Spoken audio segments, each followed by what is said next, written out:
नमस्कार सभी को, जय माता जी की, हर हर महादेव। ये दूसरा अध्याय, तो चलिए शुरू करते हैं बिना ज़्यादा बकवास किए। अथ द्वितीय अध्याय, शिव पुराण का महात्मा एवं परिचय। सूत जी बोले, हे साधु महात्माओं, आप सबने तीनों लोकों का हित करने वाली अच्छी बात पूछी है। मैं गुरुदेव व्यास जी का स्मरण करके आप लोगों को स्नेहवश इस विषय का वर्णन करूंगा। आप लोग आदरपूर्वक सुने। सबसे उत्तम जो शिव पुराण है वह वेदांत का सार सर्वस्व है तथा वक्ता और श्रोता समस्त पाप राशियों के उद्धार करने वाला है। इतना ही नहीं, वह परलोक में परमार्थ वस्तु को देने वाला है। कली की कलम राशि का वह नाशक है। उसमें भगवान शिव के उत्तम यश का वर्णन है। ब्राह्मणों, धर्म, अर्थ, काम और मोक्ष, इन चारों पुरुषार्थों को देने वाला वह पुराण सदा ही अपने प्रभाव से विस्तार को प्राप्त हो रहा है। हे विप्रवरो, उस सर्वोत्तम शिव पुराण के अध्ययन मात्र से वे कली युग के पाप शक्त जीव श्रेष्ठतम गति को प्राप्त हो जाएंगे। अहो ब्रह्म हत्या आदि महान पाप तभी तक रहेंगे, अर्थात अपने फलों को देने में समर्थ होंगे, जब तक जगत में शिव पुराण का उदय नहीं होगा। आशय यह है कि शिव पुराण सुनने के बाद अंतःकरण शिव भक्ति परायण होकर अतिशय स्वच्छ हो जाएगा। अतः किसी भी पाप कर्म में मानव की प्रवृत्ति ही नहीं होगी। तब ब्रह्म हत्या आदि भयंकर पाप न होने के कारण उस पाप के फल उसको भोगने की संभावना नहीं होगी। कहने का मतलब ये है, सिंपल भाषा में समझा देता हूँ कि शिव पुराण सुनने के बाद इंसान का आत्मचित्त अंतरात्मा इतनी शुद्ध हो जाती है ना, मतलब इंसान आत्मा तो पहले शुद्ध होती है, मतलब इंसान का अंतःकरण इतना शुद्ध हो जाता है कि वो कोई पाप कर्म करने के बारे में सोच भी नहीं सकता। तो पाप कर्म करेगा क्यों? सीधी बात है, सिंपल यही मतलब है कि इंसान की इच्छा ही नहीं होगी कुछ भी गलत करने का, और वो न चाहेगा और न किसी को गलत करने देगा। सिंपल, बस यही मतलब है इसका। कलयुग के महान उत्पात तभी तक निर्भर होकर विचरेंगे जब तक, सॉरी निर्भय को निर्भर पढ़ दिया मैंने माफ़ करना। कलयुग के महान उत्पात तभी तक निर्भय होकर विचरेंगे जब तक यहाँ जगत में शिव पुराण का उदय नहीं होगा। सभी शास्त्र परस्पर तभी तक विवाद करेंगे जब तक जगत में शिव पुराण का उदय नहीं होगा, अर्थात शिव पुराण के आ जाने पर किसी प्रकार का विवाद ही नहीं रह जाएगा। सभी प्रकार से भुक्ति मुक्ति प्रदाता यही रहेगा। अहो महान व्यक्तियों के लिए भी तभी तक शिव का स्वरूप दुर्बाध्य रहेगा जब तक इस जगत में शिव पुराण का उदय नहीं होगा। अहो क्रूर यमदूत तभी तक निर्भय होकर पृथ्वी पर घूमेंगे जब तक जगत में शिव पुराण का उदय नहीं होगा। सभी पुराण पृथ्वी पर गर्जन तभी तक करेंगे जब तक शिव पुराण का जगत में उदय नहीं होगा। इस पृथ्वी पर तीर्थों का विवाद तभी तक रहेगा जब तक इस जगत में शिव पुराण का उदय नहीं होगा। आशय यह है कि मुक्ति प्राप्त्यर्थ एवं पाप के नाश के लिए मानव विभिन्न तीर्थों का सेवन करेंगे, किंतु शिव पुराण के आने के बाद सभी लोग सभी पापों के नाश के लिए शिव पुराण का ही सेवन करेंगे। सभी मंत्र पृथ्वी पर तभी तक आनंदपूर्वक विवाद करेंगे जब तक पृथ्वी पर शिव पुराण का उदय नहीं होगा। सभी क्षेत्र तभी तक पृथ्वी पर विवाद करेंगे जब तक पृथ्वी पर शिव पुराण का उदय नहीं होगा। सभी पीठ तभी तक पृथ्वी पर विवाद करेंगे जब तक पृथ्वी पर शिव पुराण का उदय नहीं होगा। सभी दान पृथ्वी पर तभी तक विवाद करेंगे जब तक शिव पुराण का पृथ्वी पर उदय नहीं होगा। सभी देवगण तभी तक पृथ्वी पर विवाद करेंगे जब तक शिव पुराण का पृथ्वी पर उदय नहीं होगा। सभी सिद्धांत तभी तक पृथ्वी पर विवाद करेंगे जब तक शिव पुराण का उदय नहीं होगा। हे विप्रो, हे श्रेष्ठ मुनिगण, इस शिव पुराण के कीर्तन करने और सुनने से जो फल होते हैं उन फलों को मैं संपूर्ण रूप से नहीं कह सकता हूँ, अर्थात शब्दों के द्वारा इसके सभी फलों को नहीं कहा जा सकता है। हे निष्पाप मुनिगण, तथापि शिव पुराण का कुछ महात्मा आप लोगों से कहूँगा जो व्यास जी ने पहले मुझसे कहा था। आप लोग चित्त लगाकर ध्यानपूर्वक सुने। जो भक्तिपूर्वक इस शिव पुराण का एक श्लोक या आधा श्लोक भी पढ़ता है वह उसी क्षण पाप से छुटकारा पा जाता है। जो आलस्य रहित होकर प्रतिदिन भक्ति पूर्वक इस शिव पुराण का यथाशक्ति पाठ करता है वह जीवन मुक्त हो जाता है। जो इस शिव पुराण की सदा पूजा करता है वह निसंदेह प्रतिदिन अश्वमेघ यज्ञ का फल प्राप्त करता है। जो व्यक्ति साधारण पद की प्राप्ति की इच्छा से इस शिव पुराण को मुझसे अथवा अन्य किसी से सुनता है वह भी पातकों से मुक्त हो जाता है। जो इस शिव पुराण को समीप से प्रणाम करता है वह सभी देवों को जो इस शिव पुराण को समीप से प्रणाम करता है वो सभी देवों की पूजा का फल प्राप्त करता है, इसमें संशय नहीं है। जो इस शिव पुराण को स्वयं लिखकर शिव भक्तों को दान करता है उसके पुण्य फलों को सुने। शास्त्रों का अध्ययन करने और वेदों का पाठ करने से जो दुर्लभ फल प्राप्त होता है वह फल उसको प्राप्त होता है। जो चतुर्दशी तिथि के दिन उपवास करके इस शिव पुराण का शिव भक्तों के समाज में पाठ करते हैं वह श्रेष्ठ पुरुष हैं। वह व्यक्ति शिव पुराण के प्रत्येक अक्षर की संख्या के अनुरूप गायत्री के पुनश्चरण का फल प्राप्त करता है और इस लोक में सभी अभिष्ट सुखों को भोगकर अंत में मोक्ष प्राप्त करता है। जो चतुर्दशी की रात में उपवास पूर्वक जागरण करके शिव पुराण का पाठ करता है या इसे सुनता है उसका पुण्य फल मैं कहता हूँ कुरुक्षेत्र में आदि सभी तीर्थों में पूर्ण सूर्य ग्रहण में अपने शक्ति के अनुसार विप्रों को और मुख्य कथावाचकों को धन देने से जो फल प्राप्त होता है वही फल उस व्यक्ति को प्राप्त होता है। यह सत्य है, इसमें कोई संदेह नहीं। क्या लिखा है इसमें? कुरुक्षेत्र आदि सभी तीर्थों में पूर्ण सूर्य ग्रहण में अपनी शक्ति के अनुसार विप्रों और मुख्य कथावाचकों को धन देने से जो फल प्राप्त होता है वही फल उस व्यक्ति को प्राप्त होता है। यह सत्य है, इसमें कोई संदेह नहीं है। जो व्यक्ति इस शिव पुराण का दिन रात गान करता है इंद्र आदि देवगण उसकी आज्ञा की प्रतीक्षा करते रहते हैं। देखो कितनी अच्छी बात लिखी है इसमें। जो व्यक्ति माने कोई भी हो सकता है, स्त्री पुरुष, इसमें कोई दिक्कत नहीं है कि व्यक्ति मतलब लड़का ही होगा, स्त्री पुरुष कोई भी हो सकता है, इसमें कोई ये भेदभाव वाली बात नहीं। जो व्यक्ति इस शिव पुराण का दिन रात गान करता है इंद्र आदि देवगण उसकी आज्ञा की प्रतीक्षा करते हैं। सोचो कितनी बड़ी बात लिख दी है। बाबा महान, जय शिव।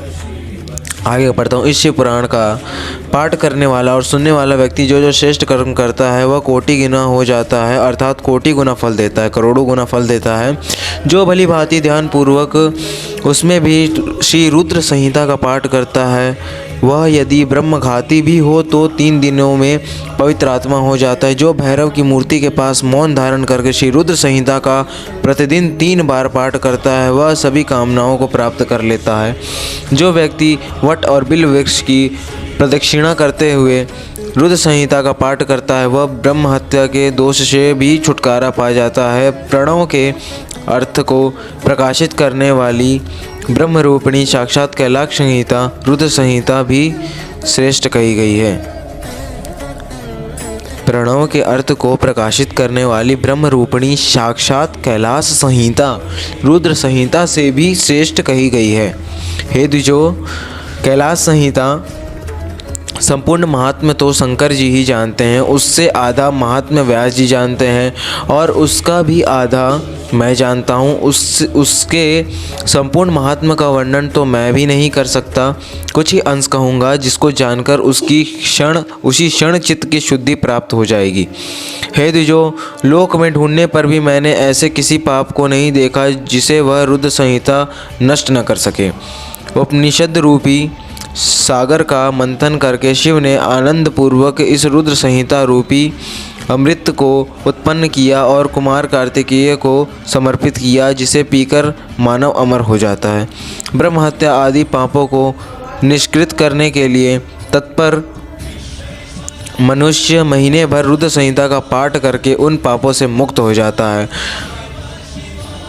दुष्प्रतिग्रह, दुर्भोज्य, दुर्लाभ से जो पाप होते हैं वह इस रौद्री संहिता का एक बार कीर्तन करने से नष्ट हो जाता है।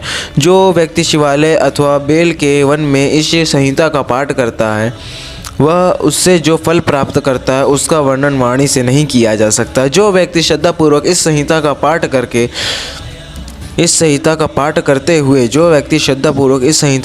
करते हुए श्राद्ध के समय ब्राह्मणों को भोजन कराता है, उसके पितृ शंभु के परम पद को प्राप्त करते हैं, माने शिव धाम को प्राप्त करते हैं।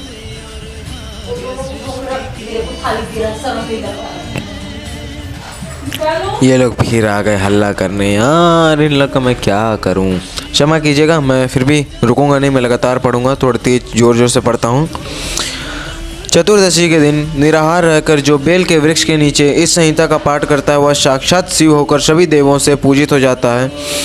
उसमें अन्य संहिताएं भी कामनाओं के फलों के पूर्ण करने वाली हैं, किंतु लीला और विज्ञान से परिपूर्ण इन दोनों संहिताओं का विशिष्ट समझना चाहिए। संहिताओं को विशिष्ट समझना चाहिए। अरे इसमें एक एक में जोड़ दिए हैं ना, तो थोड़ा पढ़ने में दिक्कत होती है। मैं बार बार एक ही बात बताता हूँ वीडियो में, बाकी मुझे क्षमा कीजिएगा। मैं फ़ोटो डाल दूंगा, बाकी आप खुद से पढ़ लीजिएगा, है ना, अच्छे से क्वालिटी इन्हेंस करके कोशिश करूँगा। इस शिव पुराण को वेद के तुल्य माना गया है। इस वेद कल्प पुराण का सबसे पहले भगवान शिव ने ही प्रणय किया था। विश्वेश्वर संहिता, रुद्र संहिता, विनायक संहिता, उमा संहिता, मातृ संहिता, एकादश रुद्र संहिता, कैलाश संहिता, शतरुद्र संहिता, कोटि रुद्र संहिता, सहस्त्र कोटि रुद्र संहिता, वायवई संहिता और तथा धर्म संहिता, इस प्रकार इस पुराण के 12 भेद हैं। ये 12 संहिताएं अत्यंत पुण्यमयी मानी गई हैं। ब्राह्मणों, अब मैं उनके श्लोकों की संख्या बता रहा हूँ, आप लोग वह सब आदर पूर्वक सुने। विश्वेश्वर संहिता में 10,000 श्लोक हैं। रुद्र संहिता, विनायक संहिता, उमा संहिता और मातृ संहिता, इनमें से प्रत्येक में 8-8 हज़ार श्लोक हैं।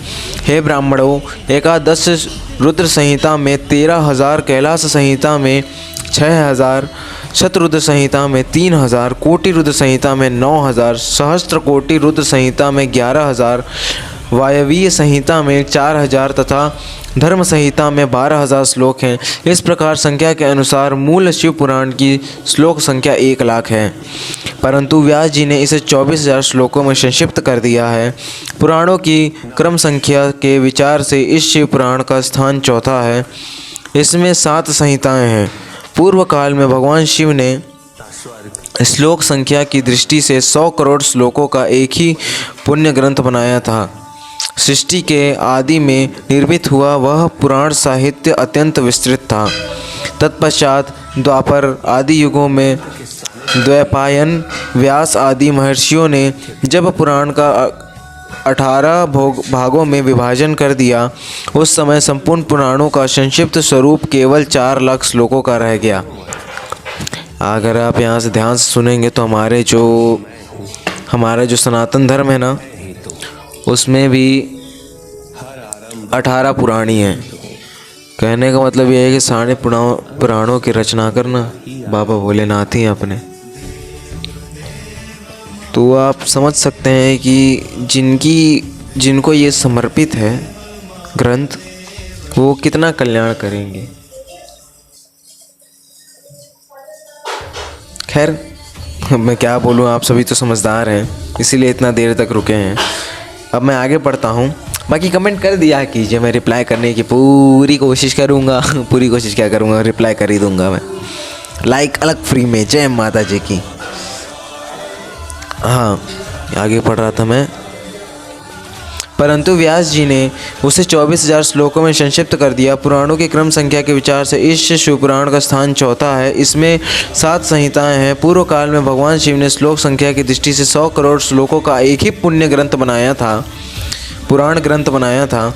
सृष्टि के आदि में निर्मित हुआ यह पुराण साहित्य अत्यंत विस्तृत था। तत्पश्चात द्वापर आदि युगों में वैद्यापन, व्यास आदि महर्षियों ने जब पुराण का 18 भागों में विभाजन कर दिया, उस समय संपूर्ण पुराणों का संक्षिप्त स्वरूप केवल 4,00,000 श्लोकों का रह गया। श्लोक संख्या के अनुसार यह शिव पुराण 24,000 श्लोकों वाला कहा गया है। यह वेद तुल्य पुराण 7 संहिताओं में विभाजित है। इसकी पहली संहिता का नाम विश्वेश्वर संहिता है। दूसरी संहिता दूसरी रुद्र संहिता समझनी चाहिए, तीसरी का नाम शतरुद्र संहिता, चौथी का कोटि रुद्र संहिता, पांचवी का नाम उमा संहिता, छठी कैलाश संहिता और सातवीं का नाम वायवीय संहिता है। इस प्रकार ये 7 संहिताएं मानी गई हैं। इन 7 संहिताओं से युक्त दिव्य शिव पुराण वेदों के तुल्य प्रामाणिक तथा सबसे उत्कृष्ट गति प्रदान करने वाला है। 7 संहिताओं से समन्वित इस संपूर्ण शिव पुराण को जो आदोपांत आदरपूर्वक पढ़ता है, सॉरी डकार आ गई लगता है पुराण पच रहा है, अंदर तक जा रहा है, समझ में आ रहा है। आपको भी आ रहा है ना, डकार आ रहा है तो समझ लो बाबा से प्रीति जुड़ रही है। एक और तरीका, एक और कदम आगे बढ़ गए आप। 7 संहिताओं से समन्वित इस संपूर्ण शिव पुराण को जो अधोपांत आदरपूर्वक पढ़ता है वह जीवन मुक्त कहा जाता है। वेद, स्मृति, पुराण, इतिहास तथा सैकड़ों आगम इस शिव पुराण की अल्प कला के समान भी नहीं है। यह निर्मल शिव पुराण भगवान शिव के द्वारा ही प्रतिपादित है। शैव शिरोमणि भगवान व्यास ने इसे संक्षेप कर संकलित किया है। यह समस्त जीव समुदाय के लिए उपकारक, त्रिविध तापों का नाशक, तुलना रहित एवं सत्पुरुषों के कल्याण प्रदान करने वाला है। इसमें वेदांत, विज्ञानमय प्रदान तथा निष्कपट धर्म का प्रतिपादन किया गया है। यह पुराण ईर्ष्या रहित अंतःकरण वाले विद्वानों के लिए जानने की वस्तु है। इसमें श्रेष्ठ मंत्र समूहों का संकलन है और यह धर्म, अर्थ तथा काम से संबंधित है, अर्थात इस त्रिवर्ण की प्रकृति के साधन का भी इसमें वर्णन है। यह उत्तम शिव पुराण समस्त पुराणों में श्रेष्ठ है। वेद वेदांत में वेद रूप से विलसित परम वस्तु परमात्मा का गान इसमें किया गया है। यह एक बार और पढ़ता हूँ, इसमें क्या लिखा है। यह उत्तम शिव पुराण समस्त पुराणों में श्रेष्ठ है। वेद वेदांत में वेग रूप से विलसित परम वस्तु का परमात्मा का इसमें गान किया गया है। जो बड़े आदर से इसे पढ़ता और सुनता है वह भगवान शिव का प्रिय होकर परम गति प्राप्त कर लेता है। बाबा का प्रिय बनना है ना तो 4 बार वीडियो सुन लो मजाक कर रहा हूँ। खैर, इस प्रकार शिव महापुराण के अंतर्गत प्रथम विश्वेश संहिता में मुनि प्रश्नोत्तर वर्णन नामक दूसरा अध्याय पूर्ण हुआ। जय माता जी की। हर हर महादेव। नमः शिवाय। जय माता दी। आप सभी ध्यान रखिए अपना, वीडियो को शेयर कर दो। जब तक आप शर्माओगे इस गंदे लड़के की आवाज़ सुनने में तब तक भक्ति जागेगी नहीं। कहने का मतलब ये है कि भक्ति में लाज लज्जा नहीं देखी जाती। जय माता जी की। हर हर महादेव। ध्यान रखो अपना अपना। बाबा के चरणों में आप सभी का मन लगा रहे, माता की सेवा को मन लगा रहे। बस जय माता जी।